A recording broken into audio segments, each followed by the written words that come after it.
apa yang telah direspon oleh pemerintah Indonesia sehubungan dengan permohonan dari pemerintah Filipina untuk memindahkan narapidana berkewarganegaraan Filipina yang bernama Mary Jane yang telah dijatuhi hukuman pidana mati oleh Mahkamah Agung Republik Indonesia atas kasus narkotika, dan permohonan gerasinya sudah ditolak oleh Presiden.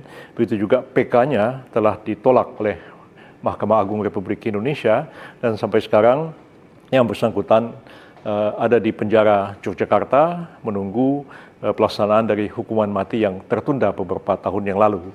Atas permintaan dari pemerintah Filipina kepada pemerintah Republik Indonesia untuk memberikan pengampunan, lagi-lagi ditolak oleh Presiden kita, dan akhirnya kita merumuskan satu kebijakan baru yang belum pernah kita lakukan sebelumnya, bukan memberikan pengampunan atau bukan memberikan pembebasan kepada narapidana warga negara asing yang dijatuhi hukuman oleh pengadilan kita, tapi kita melakukan satu kebijakan yang dalam istilah hukum pidana disebut dengan pemindahan narapidana atau bahasa Inggrisnya transfers of prisoners, dan ada lagi yang lain disebut dengan exchange of prisoners atau tukar menukar narapidana. Kita tidak melakukan tukar menukar narapidana, tapi kita akan melakukan apa yang disebut dengan pemindahan narapidana atau transfer of prisoner.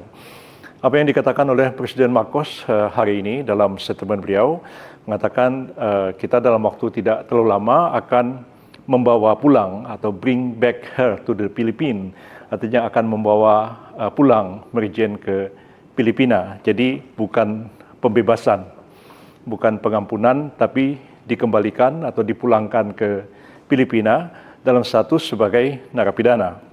Beberapa syarat yang kita ajukan dan itu diterima oleh pemerintah Filipina. Pertama adalah bahwa pemerintah Filipina dan juga negara-negara lain yang berkeinginan yang sama untuk pemindahan narapidana itu, pertama mereka harus mengakui putusan pengadilan kita, menghormati putusan pengadilan kita, dan negara kita berwenang untuk mengadili warga negara mereka jika melakukan tindak pidana di wilayah negara Republik Indonesia.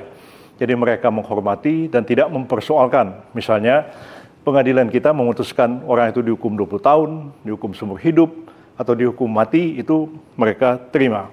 Dan atas permintaan negara yang bersangkutan, kita pulangkan atau kita pindahkan, kita transfer narapidana itu ke negara yang bersangkutan, dan negara bersangkutan itu berkewajiban untuk melaksanakan sisa hukuman yang telah dijalani oleh narapidana itu di Indonesia.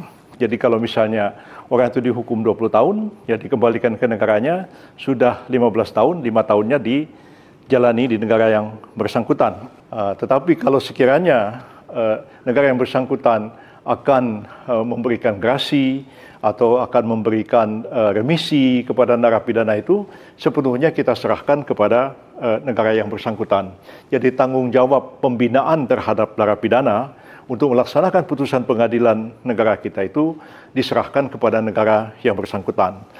Yang kedua juga jaminan keamanan, ya, mengembalikan narapidana itu ke negara yang bersangkutan itu adalah tanggung jawab dari negara itu. Kita akan menyerahkannya misalnya di bandara di Indonesia, dan selanjutnya adalah tanggung jawab pengamanannya ada pada negara yang bersangkutan.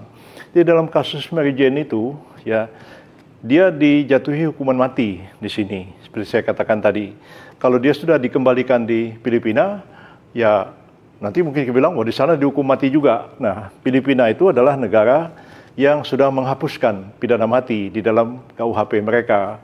Jadi mungkin saja, seperti yang kita dengar kabarnya seperti itu, kalau dia sudah dikembalikan ke Filipina, adalah kewenangan dari Presiden Marcos untuk memberikan grasi. Misalnya akan diberi grasi seumur hidup, ya. Maka dia akan menjalani pidana seumur hidup di Filipina berdasarkan putusan pengadilan Indonesia. Dan itu kita hormati, sepenuhnya adalah kewenangan dari Presiden Marcos dalam melakukan pembinaan terhadap narapidana di negaranya. Jadi itu yang kita tempuh, ya, kita ambil. Ini tidak hanya kepada Filipina, tapi juga kepada negara-negara lain yang sudah ada 3 negara mengajukan permohonan yang sama, yaitu Australia, kemudian juga Perancis, Dan Perdana Menteri Australia juga membicarakan masalah ini dengan Pak Presiden Prabowo dalam pertemuan di Peru belum lama ini ketika ada sidang negara-negara APEC di sana. Dan saya juga sudah menerima surat yang disampaikan oleh Menteri Kehakiman Filipina resmi mengajukan permohonan untuk transfer operasioner dari Marijén, dan juga kita juga sudah menerima surat yang sama dari Menteri Kehakiman Prancis meminta hal yang sama, dan semua sedang kita proses, kita pertimbangkan. Mudah-mudahan dalam waktu yang tidak terlalu lama kebijakan ini dapat dilaksanakan, dan Pak Presiden Prabowo sudah menyetujui langkah-langkah ini, dan menteri-menteri yang berada di bawah koordinasi Kemenko Hukum, HAM, Imigrasi, dan Pemasyarakatan juga sudah membahas masalah ini dengan Presiden. Dan insya Allah mudah-mudahan pada bulan Desember yang akan datang kebijakan ini sudah dapat kita laksanakan sehingga proses ini berjalan.